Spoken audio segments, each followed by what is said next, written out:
예, 우리나라 참 그러니까 선진국이 되고 나서 반려견의 인구가 1,000만이 넘어섰다고 합니다. 여러분 가정에는 개를 키우시나요? 어렸을 때 저는 개를 굉장히 키우고 싶었는데 아파트 생활을 하다 보니까 더 이상 키우지를 못했습니다. 근데 이제 저는 개는 없지만 그 세상에 나쁜 개는 없다 이 EBS 프로그램을 가끔 이렇게 봅니다. 이 프로그램을 보면 아주 심각한 문제를 일으켰던 반려견이 전문가의 간단한 처방과 훈련을 통해서 쉽게 정상으로 회복되는 것을 보고 참 신기해합니다. 야 저렇구나 이렇게 깨닫습니다. 그런데 이제 많은 개들의 문제들이 있는데 그 중에 가장 많이 이제 방송되는 게 그 분리불안 문제였습니다. 그러니까 사랑하는 주인과 떨어지는 것을 불안해해서 막 개가 문제를 일으키는 것입니다. 그래서 어떤 개들은 주인이 올 때까지 막 짖어대고 막 하울링이라 그러죠. 막 우 하면서 득대가 짖듯이 이렇게 짖습니다. 또 어떤 개는 집안의 모든 물건을 닥친 대로 막 물어 뜯어 놓습니다.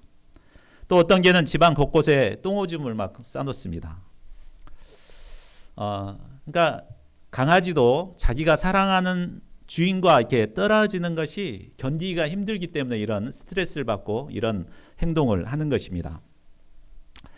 자, 오늘 본문 말씀을 보면 예수님의 제자들도 이런 심각한 분리불안을 겪고 있었습니다.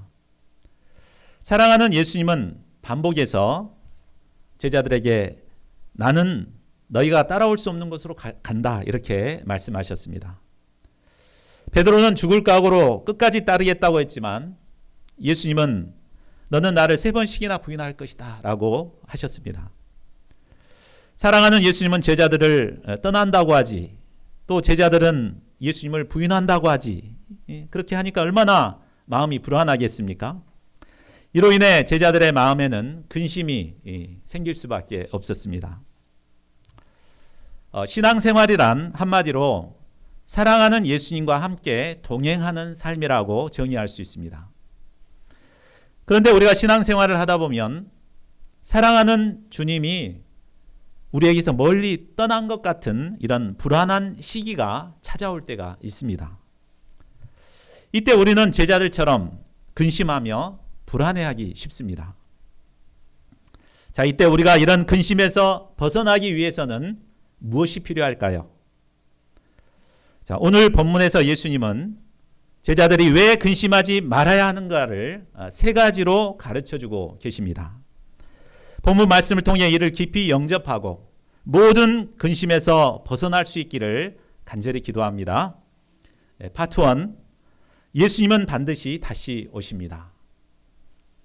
자, 우리가 근심하지 말아야 할 첫 번째 이유는 바로 예수님께서 다시 오시기 때문입니다. 예수님은 근심하고 있는 제자들에게 말씀하십니다. 자, 1절을 같이 읽겠습니다. 시작. 너희는 마음에 근심하지 말라. 하나님을 믿으니 또 나를 믿으라. 자, 제자들의 마음에 근심이 생긴 이유는 우리가 12장, 13장 내용을 보면 잘 알 수 있습니다. 예수님이 예루살렘에 입성할 때만 해도 제자들의 마음은 한껏 부풀어 있었습니다. 수많은 사람들이 종려나무를 흔들면서 호산나 찬송하리로다 하며 예수님을 환영했습니다. 이때 그들은 곧 메시아 왕국이 이루어질 것이라고 기대했습니다. 또 그렇게 되면 자신들은 장관자리 하나씩 얻게 될 것이라고 기대했습니다. 그런데 영광을 받으셔야 할 예수님께서 갑자기 식탁에서 일어나시더니 옷을 벗고 제자들의 발을 씻기기 시작하셨습니다. 그리고 제자들 중에 하나가 예수님을 팔 것이라는 충격적인 말씀도 하셨습니다. 수제자인 베드로는 예수님을 3번씩이나 부인하게 될 것이라고 하셨습니다. 무엇보다 그들을 근심하게 한 것은 사랑하는 예수님께서 그들이 올 수 없는 것으로 떠난다는 데 있었습니다. 제자들은 그동안 자신의 모든 것을 버리고 예수님만 바라보고 예수님을 따라왔습니다. 예수님은 그동안 선한 목자가 되셔서 그들을 사랑하며 따뜻하게 보살펴 주었습니다. 그들은 예수님을 통해 생명의 말씀을 듣고 하나님 나라의 참 행복을 누렸습니다. 예수님을 사랑하기에 예수님이 가는 곳이라면 어디든지 함께할 각오가 되어 있었습니다. 베드로가 주를 위하여 내 목숨을 버리겠나이다 이렇게 고백했는데 이 고백이 빈말이 아니었습니다. 그럴 각오가 모두가 되어 있었습니다. 그들은 사랑하는 예수님과 함께라면 불 속에라도 들어갈 각오를 가지고 있었습니다. 그런데 이처럼 사랑하고 따르던 예수님께서 너희는 내가 가는 곳에 따라올 수 없다라고 하십니다. 제자들이 올 수 없는 먼 곳으로 떠나시겠다는 말입니다. 사랑하는 예수님이 우리들만 남겨놓고 떠나신다니. 이로 인해 제자들은 심한 분리불안을 느끼게 되었습니다. 그래서 마음에 근심할 수밖에 없었습니다. 우리가 신앙생활을 하다 보면 제자들처럼 마음에 근심이 생길 때가 있습니다. 학생들은 안정된 직장을 얻기 어려운 상황을 생각할 때 근심합니다. 또 결혼 정년기에 있는 분들은 결혼 문제로 근심합니다. 가정을 가진 분들은 내 집 마련과 자녀 교육 문제로 근심합니다. 자녀들을 다 키운 분들은 노후 문제와 건강 문제로 근심하게 됩니다. 이처럼 우리의 삶은 근심과 염려가 끊일 날이 없습니다. 자, 그러면 우리가 이처럼 마음에 근심을 하게 되는 근본적인 이유는 무엇일까요? 우리가 근심하는 내용들은 다 각각 다릅니다. 그렇죠? 그러나 그 원인을 깊이 들어가 보면 공통적인 문제가 있습니다. 그것은 바로 사랑하는 예수님이 내 마음에 없는 부재에서 오는 것입니다. 우리가 비록 현실적으로 어려운 상황에 있다 하더라도 사랑하는 예수님이 나와 함께 계신다는 이런 믿음만 있다면 두려워하지 않습니다. 걱정하지 않습니다. 그러나 사랑하는 예수님이 내게 없다 이런 생각을 하고 내가 스스로 모든 걸 책임져야 한다고 생각하니까 근심하고 걱정할 수밖에 없는 것입니다. 자, 그렇다면 예수님의 부재를 우리가 어떻게 극복해야 될까요? 자, 예수님은 마음에 근심하는 제자들에게 뭐라고 말씀하셨습니까? 다시 1절을 보십시오. 너희는 마음에 근심하지 말라. 하나님을 믿으니 또 나를 믿으라. 바로 하나님과 예수님께 대한 믿음을 가지라는 말입니다. 하나님은 어떤 분이십니까? 우리의 생사화복을 주관하신 분이십니다. 우리의 머리털까지 다 세고 계십니다. 또한 예수님은 우리를 사랑하사 고귀한 생명까지도 아끼지 않고 우리를 위해 내어주신 분이십니다. 이 하나님과 예수님을 믿을 때 우리는 어떤 상황에서도 염려와 근심에서 벗어날 수 있습니다. 부모의 보호를 받는 어린아이는 장래 문제로 고민하지 않습니다. 오늘 저녁에 뭘 먹어야 되지? 내가 먹고 살 수 있을까? 이런 걱정 자녀들이 합니까? 하지 않습니다. 왜? 부모님을 믿기 때문이죠. 이처럼 우리가 하나님을 믿고 예수님을 믿을 때 우리는 우리를 힘들게 하는 모든 근심 문제에서 벗어날 수 있습니다.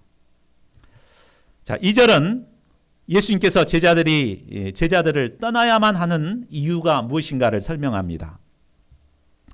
예수님이 제자들을 떠나는 것은 그들을 위해 거처를 예비하기 위해서였습니다. 원래 인간은 하나님 아버지의 거처를 두고 살았던 존재들입니다. 우리가 창세기를 보면 하나님 아버지 에덴 동산의 집에 거처를 두고 살았습니다. 그러나 죄를 범함으로 아버지의 집을 떠나 이 세상에서 유리방황하게 되었습니다. 예수님께서 이 세상에 오신 목적은 이런 인생들을 위해 아버지 집에 거처를 다시 마련하기 위함이었습니다. 예수님께서 어떻게 구체적으로 거처를 마련하십니까? 바로 우리가 아버지의 집을 떠난 이유가 무엇이었어요? 죄 문제였죠. 그렇기 때문에 이 죄 문제를 해결하지 않는 한 우리는 아버지 집에 다시 돌아갈 수가 없습니다. 이런 우리를 불쌍히 여기시고 예수님은 십자가에서 대속의 죽음을 죽으십니다. 이를 통해 우리의 모든 죄를 깨끗이 씻어주십니다. 또한 사망 권세를 파하시고 부활하심으로 우리에게 영원한 생명을 주십니다. 이를 통해 우리가 아버지 집에 영원히 거할 수 있도록 모든 것을 예비하십니다.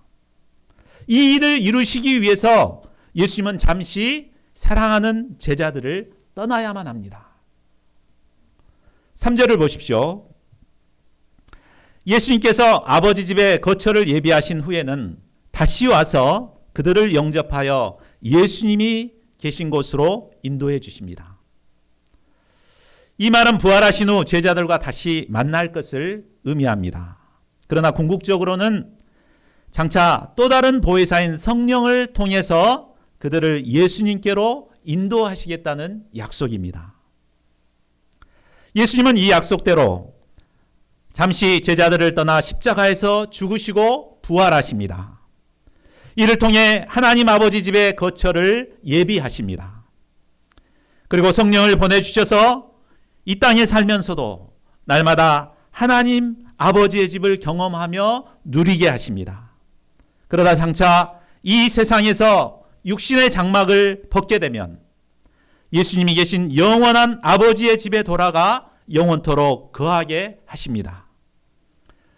우리에게 이 믿음이 있을 때 우리는 마음의 모든 근심에서 벗어나 날마다 주님이 주시는 풍성한 은혜를 누리며 살아갈 수 있습니다. 반려견의 분리불안을 해결하기 위해 가장 기본적인 훈련이 있다고 합니다. 아십니까? 그것은 강아지에게 주인은 떠나지만 반드시 돌아온다는 믿음을 심어주는 것입니다. 이를 위해서 반복적으로 훈련합니다. 그래서 주인이 딱 나갈 때 안심을 시키고 탁 문을 닫고 나갑니다. 그래서 하나, 둘, 셋, 넷, 다섯, 5초를 세고 다시 딱 들어옵니다. 그러면은 딱 짖으려고 하다가 불안해하다가 안심을 합니다. 그러다가 또 이제 반복해서 이런 훈련을 한 5번 정도 하면은 분리불안에 있던 강아지가 안심을 하고 많이 좋아지는 것을 볼 수 있습니다. 자, 이와 마찬가지로 우리가 분리불안의 그 근심에서 벗어나기 위해서는 하나님께 대한 믿음과 예수님께 대한 믿음을 갖는 것이 필요합니다. 지금 내가 예수님이 없는 것 같지만 예수님은 반드시 돌아온다. 예수님은 결코 우리를 버리지 않는다. 이런 믿음을 가져야 합니다. 예수님이 지금 나와 함께 있는 것 같지 않지만 때가 되면 반드시 돌아오셔서 우리를 아버지의 집으로 인도해 주십니다. 이 예수님께 대한 믿음이 있을 때 우리는 근심 문제에서 벗어날 수 있습니다. 또한 예수님을 통해서 날마다 하나님 아버지의 집에서 누리는 풍성한 은혜를 누리며 살아가게 됩니다. 이 믿음으로 우리의 모든 근심에서 벗어날 수 있기를 간절히 기도합니다. 파트 2, 예수님은 길이요 진리요 생명이십니다. 자, 우리가 근심하지 말아야 할 두 번째 이유는 바로 예수님이 길이요 진리요 생명이 되시기 때문입니다. 자, 4절 5절을 보십시오. 예수님은 제자들에게 말씀하십니다. 내가 어디로 가는지 그 길을 너희가 아느니라. 그러자 도마가 대답합니다. 주여, 주께서 어디로 가시는지 우리가 알지 못하거늘 그 길을 어찌 알겠사옵나이까. 예수님은 너희가 알고 있다라고 말씀하셨고 도마는 우리가 모릅니다라고 대답합니다. 맞지 않죠? 누구 말이 맞습니까? 정답을 말하자면 둘 다 맞습니다. 자, 이제껏 예수님은 기회가 있을 때마다 제자들에게 아버지께로 돌아가실 것을 반복해서 말씀하셨습니다. 조금 전에도 예수님은 아버지의 집에 너희의 거할 곳을 예비하러 간다 이렇게 말씀하셨습니다. 그러니까 바보가 아닌 이상 예수님이 어디로 가는지 알죠. 아버지 집에 가시는구나 알 수 있습니다. 그런데 왜 도마는 모른다고 했겠습니까? 자, 도마가 어떤 사람입니까? 뒤에 보면 예수님이 부활하셨다는 제자들의 증언을 듣고도 믿지 않았습니다. 내가 직접 보고 만지고 이렇게 창자위에 손을 넣어보지 않고서 나 안 믿는다 이렇게 말했던 사람입니다. 예, 그가 생각할 때 이 하나님 아버지의 집 이것은 내가 본 적도 없고 만질 수도 없는 아주 막연한 것이었죠. 예, 그렇기 때문에 들었지만 또 알고 있지만 믿지 않았습니다. 예, 그의 관심은 오로지 땅에 있는 자기가 직접 손으로 만질 수 있는 것에만 있었습니다. 그저 이 땅에서 성공하여 잘 먹고 잘 사는 것밖에 없었습니다. 자, 세상에 많은 사람들이 영적인 세계나 하나님 아버지의 집에 대해 이 도마처럼 무관심합니다. 오로지 이 땅에서 잘 먹고 잘 사는 것에만 관심을 두고 있습니다. 이런 자들은 아무리 반복해서 영적인 세계에 대해서 가르쳐 주어도 모릅니다. 그런 세계가 어디 있습니까? 죽어봐야 알지 뭐 이렇게 믿지 못하겠습니다. 이렇게 말합니다. 그러나 그들이 아무리 귀를 틀어막고 인정하지 않는다고 해도 하나님의 나라, 하나님 아버지의 집이 없어지는 게 아닙니다. 로마서 1장 19절을 보면 하나님께서는 하나님을 알만한 것을 우리 속에 이미 두셨다고 말씀하고 있습니다. 그러니까 신앙 양심 깊은 곳에는 영적인 세계, 하나님의 세계가 있다는 것을 알고 있습니다. 근데 일부러 모르는 거라고 이렇게 스스로 합리화를 시키는 것이죠. 예. 자, 그러면 예수님은 이런 도마에게 무엇이라고 말씀하십니까? 자, 다 같이 우리 6절 말씀을 같이 읽어보겠습니다. 자, 시작. 예수께서 이르시되 내가 곧 길이요 진리요 생명이니 나로 말미암지 않고는 아버지께로 올 자가 없느니라. 자, 우리 인간의 생명의 주인은 바로 하나님이십니다. 창세기를 보면 하나님께서는 인간을 지으신 후에 에덴 동산을 만들어 주셨습니다. 인간은 아버지의 집인 에덴 동산에서 참된 행복을 누리며 살고 있었습니다. 그러나 죄를 범함으로 이제 아버지 집에서 떠나 이 세상 가운데 방황하고 있습니다. 자, 이런 인간이 참 행복을 회복하고 영원한 생명을 얻기 위해서는 반드시 이 아버지께로 돌아가야 합니다. 그런데 예수님께서는 우리를 이 하나님 아버지께로 인도하시는 유일한 길이 되심을 선포하고 계십니다. 나는 길이요. I am the way. 이는 참으로 놀라운 선언입니다. 세상에 어느 성형 군자도 자신이 길이라고 말한 사람은 없습니다. 공자는 조문도 석사 가의 아침에 길을 찾으면 저녁에 죽어도 괜찮다 이렇게 말했습니다. 이 말은 뭔 말이에요? 자기가 길이 아니다는 말을 시인한 거죠. 또 석가모니도 인생의 참된 길을 찾기 위해 출가해서 10년 동안 고행 수도를 했습니다. 그 역시 길을 찾는 구도자에 불과했을 뿐입니다. 그러나 예수님만이 오직 유일한 길이요 참된 길이 되십니다. 예수님만이 참된 길이 되신 이유는 예수님만이 하나님을 떠난 인간의 근본 문제인 죄와 죽음의 문제를 해결하셨기 때문입니다. 예수님은 십자가의 고난과 죽으심을 통해 우리의 죄 문제를 해결해 주셨습니다. 또한 사망 권세를 파하시고 부활하심으로 죽음의 문제를 해결해 주셨습니다. 우리가 이 예수님을 믿고 의지할 때 우리는 죄와 죽음의 문제를 극복하고 하나님 아버지께 나아갈 수 있게 되었습니다. 이 예수님은 하나님과 사람 사이의 유일한 중보자가 되십니다. 예수님은 길이 되실 뿐만 아니라 유일한 진리가 되십니다. 진리란 무엇입니까? 진리란 참되고 영원 불변하고 보편적이고 절대적인 것이어야 합니다. 요즘 세상은 하루가 다르게 막 변하고 있습니다. 가치관도 막 바뀌고 있습니다. 우리 미국에 있는 아들에게 들어보니까 미국에서는 이력서를 쓸 때 성별 구분란이 아주 많다고 합니다. 남녀로 구분되어 있는 게 아니라 여러 개로 쓸 수가 있답니다. 뭐 레즈비언, 호모, 또 나는 강아지하고 결혼할 사람 이렇게 이런 식으로 이 성을 구분을 합니다. 조선시대 때 살던 우리 조상들이 들으면 참 난리가 날 일 아닙니까? 이처럼 세상의 가치관은 시간이나 공간에 따라 막 변하기 때문에 사람들은 참된 진리는 없다고 말합니다. 그러나 예수님은 참된 진리가 되십니다. 예수님은 하나님의 완전하고 최종적인 계시로서 진리 그 자체가 되십니다.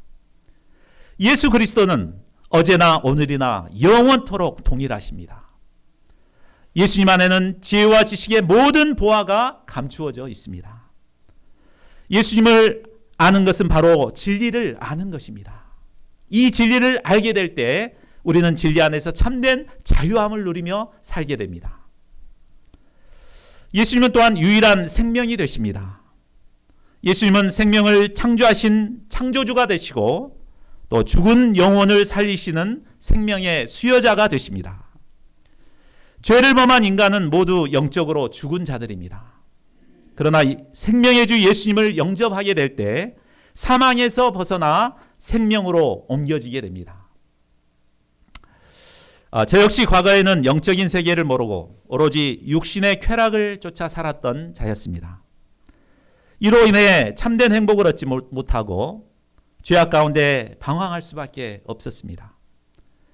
그러나 길이요 진리요 생명이 되시는 예수님을 영접할 때 비로소 하나님 아버지께 돌아올 수 있었습니다. 이제는 하나님 안에서 풍성한 은혜를 누리며 생명력 넘치는 삶을 살아가고 있습니다. 저희 모두가 길이요 진리요 생명이 되신 예수님을 영접하고 하나님 아버지께서 주시는 풍성한 은혜를 누리며 살아갈 수 있기를 기도합니다. 파트 3, 예수님은 하나님 아버지가 되십니다. 자, 우리가 근심하지 말아야 할 세 번째 이유는 바로 예수님이 하나님 아버지가 되시기 때문입니다. 자, 7절을 보십시오. 예수님은 너희가 나를 알았더라면 내 아버지도 알았으리로다. 이제부터는 너희가 그를 알았고 또 보았느니라고 말씀하십니다. 길이요 진리요 생명이신 예수님을 영접한 자들은 이미 하나님 아버지를 알고 보았다는 말입니다. 자, 그러자 빌립이 말합니다. 8절을 보십시오. 주여 아버지를 우리에게 보여주옵소서. 그리하면 족하겠나이다. 빌립은 굉장히 지성적인 사람이죠. 머리가 아주 좋은 사람입니다. 또 합리적인 사람입니다. 그래서 자신이 직접 눈으로 봐야만 믿겠다고 말하고 있습니다. 자, 오늘날도 많은 사람들이 자, 하나님 보여줘봐. 그러면 믿을게. 이렇게 말하는 사람들 많습니다. 그러나 죄인인 인간이 거룩하신 하나님 볼 수 있습니까? 보게 되면 죽습니다. 구약에 보면 하나님은 우리를 죽이지 않기 위해서 임재하실 때 빽빽한 구름으로 이렇게 가리고 나타나십니다. 이 모세도 하나님을 배우고자 하다가 하나님 정면에서 보지 못하고 뒷모습만 봤습니다. 그때 그 하나님께 받은 광채가 막 눈부셔서 사람들은 모세 얼굴을 보지 못했죠. 그래서 수건을 써야만 대할 수가 있었습니다. 그 정도로 감히 죄인은 하나님 볼 수 없어요. 그건 죽으려고 환장한 겁니다. 보여달라는 것은. 자, 예수님, 그래서 하나님을 보고 싶어도 볼 수 없기 때문에 하나님께서는 예수님을 이 땅에 보내주신 것입니다. 그리고 예수님을 통해서 바로 하나님을 볼 수 있도록 온전히 계시해 주셨습니다. 그런데 빌립은 오랜 시간 동안 예수님과 함께 지냈으면서도 예수님 속에 있는 하나님을 발견하지 못했습니다. 이런 빌립을 예수님은 책망하십니다. 9절을 보십시오. 빌립아, 내가 이렇게 오래 너희와 함께 있으되 내가 나를 알지 못하느냐? 나를 본 자는 아버지를 보았거늘 어찌하여 아버지를 보이라 하느냐? 아마 우리가 예수님을 공부하면서도 하나님 좀 보여주십시오. 막 이렇게 말하는 사람들 보면 예수님도 동일하게 이렇게 책망하실 것 같습니다. 예수님은 3년 반 동안 제자들과 함께 계시면서 예수님이 하나님이 되심을 알려주셨습니다. 구체적으로 무엇으로 그들에게 알려주셨습니까? 먼저는 말씀으로 그들에게 알려주셨습니다. 넘겨주세요. 예. 내가 너에게 이르는 말은 스스로 하는 것이 아니라 아버지께서 내 안에 계셔서 그의 일을 하시는 것이라. 예수님이 가르치신 말씀은 인간적인 지혜에서 나온 말이 결코 아닙니다. 예수님 안에 계신 하나님께서 바로 예수님의 입을 통해서 말씀하신 것입니다. 그러므로 예수님의 입에서 나온 모든 말씀은 바로 하나님의 말씀입니다. 예수님의 말씀을 인간의 교훈으로 받아들이느냐, 하나님의 말씀으로 받아들이느냐는 대단히 큰 차이가 있습니다. 우리가 말씀을 공부할 때 이 참 좋은 교훈이다 이렇게 받아들이는 사람하고 하나님의 말씀으로 받아들이는 사람하고 다릅니다. 예수님의 말씀을 하나님의 말씀으로 받아들일 때 그 말씀은 우리의 심령에 살아 역사하게 됩니다. 사죄의 은혜를 누리게 되고 또 죽었던 영혼들이 살아나게 되고 삶의 변화가 일어나는 놀라운 역사가 있게 됩니다. 이런 말씀에 대한 깊은 체험이 있을 때 우리는 예수님이 바로 하나님이심을 깊이 영접하게 됩니다. 자, 다음으로 행하신 일을 통해 예수님이 하나님이 되심을 나타내셨습니다. 11절을 보십시오. 내가 아버지 안에 거하고 아버지께서 내 안에 계심을 믿으라. 그렇지 못하겠거든 행하는 그 일로 말미암아 나를 믿으라. 일찍이 이사야 선지자는 메시아가 오셔서 하실 일이 무엇인가를 예언했습니다. 넘겨주십시오.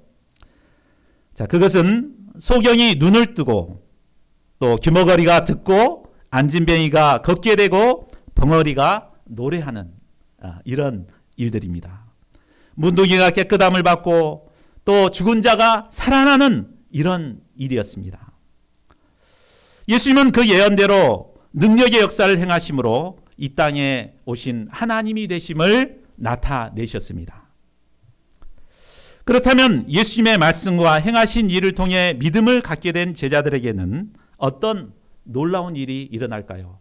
예수님이 하나님이시다라는 믿음을 갖게 되면 어떤 놀라운 일이 일어납니까? 우리 12절을 같이 읽어보겠습니다. 자, 시작. 내가 진실로 진실로 너에게 이르노니 나를 믿는 자는 내가 하는 일을 그도 할 것이요 또한 그보다 큰 일도 하리니 이는 내가 아버지께로 감이라. 예수님을 믿는 자는 예수님이 하신 일을 하게 됩니다. 또한 예수님이 하신 일보다도 큰 일도 하게 됩니다. 실제로 사도행전을 보면 믿음을 갖게 된 제자들이 얼마나 놀라운 일을 했는가를 볼 수 있습니다. 그들은 양적으로는 예수님이 하신 일보다도 큰 일을 행했습니다. 예수님은 유대와 사마리아 지역을 중심으로 복음 역사를 섬겼습니다. 그러나 제자들은 예루살렘과 온 유대와 사마리아와 땅끝까지 이르러 복음을 증거했습니다. 예수님은 3년 반 동안 열심히 복음 역사를 섬겼지만 예수님께 남아있는 사람들은 그렇게 많지 않았습니다. 그런데 베드로는 많은 사람들을 대상으로 이렇게 설교를 하고 하루 만에 3,000명이 회개하고 돌아오는 이런 역사를 이루었습니다. 사람들은 누구나 큰 일을 하고 싶어 합니다. 그래서 요즘 보면 서로가 대통령이 되겠다고 나서는 사람들이 참 많습니다. 그러나 의욕만 있다고 누구나 큰 일을 하는 것은 아닙니다. 큰 일을 하기 위해서는 반드시 믿음이 있어야 합니다. 하나님께서 쓰신 위대한 사람은 인간적으로 능력이 많다거나 학벌이 좋다거나 재능이 뛰어난 사람이 아니었습니다. 모두가 믿음의 사람들이었습니다. 자, 여러분 큰 일을 하고 싶습니까? 그렇다면 믿음을 가지십시오. 우리에게 예수님이 하나님이 되신다는 믿음만 있으면 우리는 얼마든지 큰 일을 할 수 있습니다. 예수님은 계속해서 기도의 능력에 대해서도 말씀하십니다. 13, 14절도 우리 같이 읽어보겠습니다. 시작. 너희가 내 이름으로 무엇을 구하든지 내가 행하리니 이는 아버지로 하여금 아들로 말미암아 영광을 받으시게 하려 함이라. 내 이름으로 무엇이든지 내게 구하면 내가 행하리라. 자, 믿음의 표현은 바로 기도입니다. 내가 믿음 있다 그래 놓고 기도를 전혀 하지 않는다? 이 사람은 믿음이 없는 사람입니다. 예수님이 하나님이심을 믿는 사람은 반드시 예수님의 이름으로 기도합니다. 어려운 일이 있을 때마다 예수님을 의지하고 또 예수님의 영광을 이루기 위해서 어찌하든지 기도하게 됩니다. 이때 예수님은 우리의 기도를 들으시고 친히 역사하십니다. 우리가 큰 일을 할 수 있는 이유는 바로 우리의 기도를 들으신 예수님께서 우리를 통해서 일하시기 때문에 우리가 큰 일을 할 수 있는 것입니다. 참 오늘날은 누구나 복음 역사를 이루기 어려운 시대라고 말합니다. 코로나19로 인해 복음 역사를 섬기기는 더욱 어려워졌습니다. 교인들의 수는 갈수록 줄어들고 캠퍼스에 전도하러 나가면 아무도 반겨주지 않습니다. 그러나 우리에게 믿음만 있으면 어려운 시대에도 얼마든지 큰 일을 할 수 있습니다. 우리는 연약합니다. 그러나 하나님의 능력을 가진 예수님의 이름을 의지하여 기도하고 믿음으로 도전하게 될 때 예수님은 우리를 통해서 일하십니다. 저희 모두가 예수님을 믿고 기도하며 도전하는 가운데 큰 일을 이루어갈 수 있기를 간절히 기도합니다. 자, 말씀을 맺겠습니다. 또 마지막으로 반려견의 분리불안 이야기로 말씀을 맺겠습니다. 분리불안을 가진 반려견의 기초훈련은 앞에서 말씀드렸습니다. 뭐였습니까? 반복해서 주인이 돌아올 것이라는 믿음을 심는 이런 훈련이었죠. 그런데 그런 훈련으로도 고쳐지지 않는 강아지들이 있다고 합니다. 그런 강아지는 이런 기초훈련을 아무리 해도 효과가 없습니다. 왜? 이미 그 강아지들은 주인이 가면 다시 돌아올 것을 잘 압니다. 그런데 주인이 현재 나의 옆에 없다는 그것을 참지 못해서 막 불안을 느끼는 것입니다. 이런 강아지에게는 기초훈련이 전혀 통하지 않는다고 합니다. 이 강아지의 문제는 사실 강아지의 문제라기보다는 보호자의 문제가 더 크다고 합니다. 보호자가 굉장히 이렇게 과도하게 애정 표현을 해주고 만져주고 막 이렇게 불러주고 이렇게 하기 때문에 그 손길에 이제 이렇게 느끼며 살아갔던 강아지가 그걸 못 느끼니까 막 불안해하는 것입니다. 이런 강아지는 어떻게 도와야 될까요? 바로 참 마음이 아프지만 주인이 절대 이렇게 애정 공세를 이렇게 펼쳐주면 안 된다고 합니다. 막 강아지가 달려오더라도 이렇게 딱 멀리하고 또 불쌍한 눈으로 쳐다봐도 그 시선을 피하고 또 이름도 불러주지 않아야 한다고 합니다. 그래야 강아지는 혼자 지내는 것에 점점 익숙해지고 또 성숙한 자립적인 강아지로 성장하게 된다고 합니다. 저는 이 이야기를 들으면서 하나님께서 우리를 훈련하시는 것도 이와 같다라는 생각을 하게 됐습니다. 하나님께서는 우리를 성숙한 믿음의 사람으로 빚으시기 위해 때로는 우리를 떠나기도 하시고 또 우리가 간절히 찾지만 냉정하게 외면하실 때도 있습니다. 참 이럴 때 우리는 또다시 마음의 근심을 할 수 있습니다. 그러나 이 모든 것은 우리를 믿음의 사람으로 키우고자 하시는 하나님의 훈련입니다. 예수님은 우리에게서 떠나시는 것 같지만 반드시 때가 되면 돌아오십니다. 또 예수님은 우리를 하나님 아버지께로 인도하시는 길이요 진리요 생명이 되십니다. 예수님은 바로 우리의 하나님이 되십니다. 우리가 이 믿음이 있을 때 우리는 모든 근심에서 벗어나 큰 일을 행할 수 있습니다. 저희 모두가 이 믿음으로 모든 어려움을 이기고 승리하여 하나님께 영광 돌릴 수 있기를 간절히 기도합니다. 우리 요절 말씀 읽고 함께 기도하는 시간 갖겠습니다. 요절 말씀 14장 1절 기도하는 시간 반주 준비해 주십시오. 자, 시작. 너희는 마음에 근심하지 말라. 하나님을 믿으니 또 나를 믿으라. 기도 제목 알려드리겠습니다. 첫 번째, 우리가 모든 근심을 예수님께 대한 믿음으로 물리칠 수 있도록 이 시간 결단하는 기도를 드렸으면 좋겠습니다. 또 길이요 진리요 생명이신 예수님을 의지하여서 하나님 아버지께 우리가 믿음으로 나아가기를 기도합니다. 또 예수님이 하나님 되심을 믿고 기도함으로 우리가 큰 일을 이루는 자가 되기를 우리가 기도해야 되겠습니다. 이 시간 이 기도 제목을 가지고 소리를 내서 1, 2분 정도 기도하겠습니다. 반주해 주시죠. 기도하겠습니다. 하나님 아버지, 참 제가 믿음이 없으므로 근심에 사로잡힐 때가 얼마나 많았습니까? 아버지 하나님, 사랑하는 주님이 제 참 내면 가운데 없는 것 같아요.